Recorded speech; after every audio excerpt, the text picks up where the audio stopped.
So here's a question that some of us ask ourselves and others, well, never really think about it. What does it mean to be a Canadian? It's a question that Bidini has asked himself, Dave Bidini. In fact, he's devoted 3 decades of creative energy trying to define what it is that makes us, us.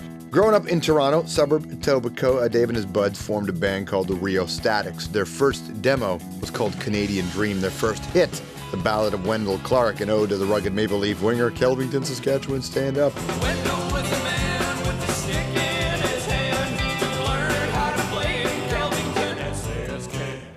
The Rio Statics covered Gordon Lightfoot's The Wreck of the Edmund Fitzgerald as well, so clearly a band fascinated by Canadian lore. In 1996, the band went on to tour with the Tragically Hip. Dave took the experience and turned it into his first book called On a Cold Road, a blow-by-blow account of life as a traveling musician in Canada. The book struck a chord, and it's a finalist for this year's Canada Reads. Dave has now published 10 books, mostly focused on his 2 passions, music and sports. One of them is Baseballissimo, about a minor league ball team in southern Italy. It's set to become a movie co-written by Jay Baruchel. And although the Rio Statics have called it a day as a band, Dave hasn't as a musician. He's got a group called the Bidini Band. Yeah, this is how we like to live, how we like to rock. Has also got a new book, Writing Gordon Lightfoot. It's sort of an unauthorized biography, an attempt to unlock one of Canada's most private heroes. Though how easy can it be for Dave, or anyone for that matter, to get inside the mind of an icon when you haven't been invited? Please welcome to the show, Dave Bidini. Andrea, how's it going? Hi, buddy. I did a little skip. Nice to see you. Good to see you. Last time I saw Dave, no word of a lie, you were standing right behind me on the ice. That's right. I think you were tired of defending me all day, and the puck was slapped towards us, and you just said, and we're on the opposite team, "This is yours, Strombo. It's a freebie. Take it." I gave you the freebie. Did you do anything with the freebie? I tipped it, but it went wide. It was actually a good tip. It was all right, right? I was going to say, with you seeming a little light, you're going to be a lot easier to move out of the slot now. But I've learned to get You've lower got, like okay, this, so it's right? going to be, right, It's all right, gonna be the good, legs. good. Welcome to the show. I'm glad you're here. Yeah, it's great to be here. It's great to be here. How do you write a book about Gordon Lightfoot when Gordon Lightfoot repeatedly says to you, "I'm not interested," and he doesn't participate? Yeah, I think that's actually why I wrote the book. It gave me kind of a thrust, you know. Yeah, the long and short of it is the Rio Statics recorded a version of his Wreck of the Edmund Fitzgerald. We tried to get permission from it, and the management gave us permission. Then we said it would be great if you could play the song for Gord. You're George, he's Gord. And they said, well, the manager said, I'm not going to play it for Gord, it's just going to piss him off. So I was like, just going to piss him off? I mean, we were paying tribute to the man. I felt a little jilted. I was in Ireland. I met a drunk in a bar who said, oh, Lightfoot didn't even really write that song. It's based on an old Irish melody. So I came back to Toronto, and somebody asked me about the song, and I said, well, it's not really Gord's song. It's based on an old Irish melody. And I only realizing after the fact that that guy probably said that about every song, right?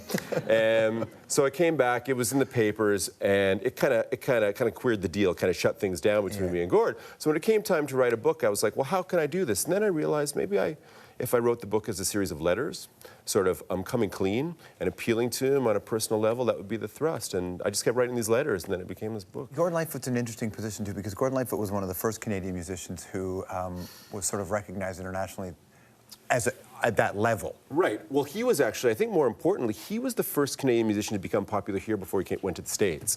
Before, It used to be the opposite before, You'd have to leave to be popular. Yeah, totally, totally. In 1967, Canada stopped that summer for 8.5 minutes, 4 times a day, because radio stations played the Canadian Railroad Trilogy, which was the CBC commission. And I just love that idea. An 8.5-minute song on the radio in the days of 2.5-minute, pop singles. And I think it really affected our deep sort of musical subconscious.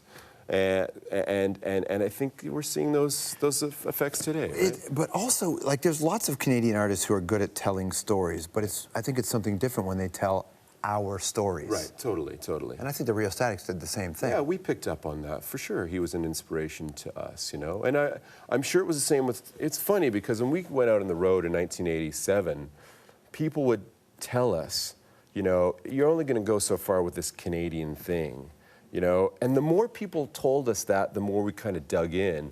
In fact, in 1987, we went out on tour. We brought Mountie uniforms with us. And by Winnipeg, we'd lost the jacket. By Regina, we'd lost the shoes. And by Vancouver, we had, lost the pants, right? So, but we were vigilantly Canadian, if that's the right word. We were really dogmatically Canadian. And it's because Gord and Stompin' Tom and other people wrote the way they did that we wanted to kind of take that to the next level. Let me play a clip here from Jay Baruchel when he was on our show. I grew up watching Canadian celebrities make a dent in the States, and the only time that they would ever come back and be on the CBC or be in Canadian movies is when work seemed to dry up for them down there. And that just taught such a terrible cultural lesson to me. And I, without a doubt, believe this is the best country the world has come up with so far, so why wouldn't I want to make movies here? This is about Jay, and Seth Rogen was on the show, and he was telling me that Jay gives him a hard time, saying you need to make stuff here. Is it important that Canadian artists start to tell that story, saying like you need to work here to build the system? I mean, no, I don't think, I wouldn't be nearly as absolute as Jay is. Like, I don't have a Maple Leaf tattoo under my nipple.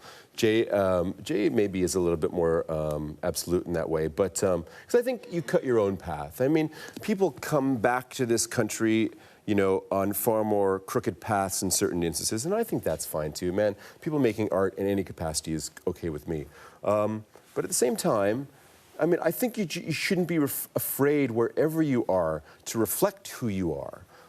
Whether you're Canadian, whether you're from anywhere else in the world. But I think probably that's the thing that Canadians have had to grapple with the most, believing that expressing themselves, having grown up and lived where they are, always proved, there's always been a little bit of interference or disconnect. Now there's no excuse for it now. The channels have been, they're open to a greater extent than ever before. The doors have been busted down. Do you and Jay talk about this? He wrote a draft, a screenplay for Baseballissimo? Yeah. Yeah. It's kind of neat how, you know, Geddy Lee optioned the book, right? And then hooked up with Jay. So it's kind of me, Jay, and Geddy, and the producer, David Miller. And we got the script last week, actually. So we've been reading through it. It's brilliant. I think he's a great guy. I think it's going to be awesome. Speaking of your stories, though, reaching people, I was excited to hear that in Canada Reads, that On a Cold Road is one of the books. It's one for rock and roll, I guess. It's the least likely book, as far as I'm concerned, to have ascended into that sort of short list. But I love the fact, actually. I mean, I don't want to profile reading groups or book clubs necessarily, but there are a lot of, you know, dyed-in-the-wool literati, I think, who probably wouldn't be drawn to a book that tells the story of a Gatto fan playing Gatto's guitar with his penis. It just doesn't really, it's not really part... if Mordecai wrote it, though, it would be art. Well, this is true, but I think I got a bit of Mordecai in me, too. But so it's great that it's in the realm with these incredible 4 other books, and yeah, we'll see what happens. Well, you're a competitive guy, so... Yeah, I'm really competitive. Yeah. Do you want to win this now? I totally want to win it. All the other books suck. Mine should, you know, it's one of the things, I think it's one of the lies about artists, that everybody gets along. Artists, you know, or they're all on this one kind of life raft, which is partly true, but artists are super, super competitive, and I'm unabashed about that, I think. So what do you do in the post-Rio Statics world? Your band had a huge impact, and you've got the solo, you've got the Bidini band, yes, right, which is a solo but not a solo. Right. The idea of how would you quantify success with this band? With the Bidini band? Yeah. It's a tough call, you know. But I don't quantify it any differently than we did with the Rio Statics. It's, you know, it's gig to gig. It's song to song. You're only as good as your last song, right? It's getting to the next gig. It's surviving to the point that you can get a little bit better each time. And I can't tell you, George, how grateful I am that, you know, I'm 48. I did my first show when I was 17. And here I am, you know, still creating, and to me, that's just I draw inspiration in the beauty of that every day. So he's got this book, right? Writing Gordon Lightfoot, CD in the Rock Hall of Bidini Band. It's so great to see you, Dave. Hey, man, totally. Thank you. Thank you.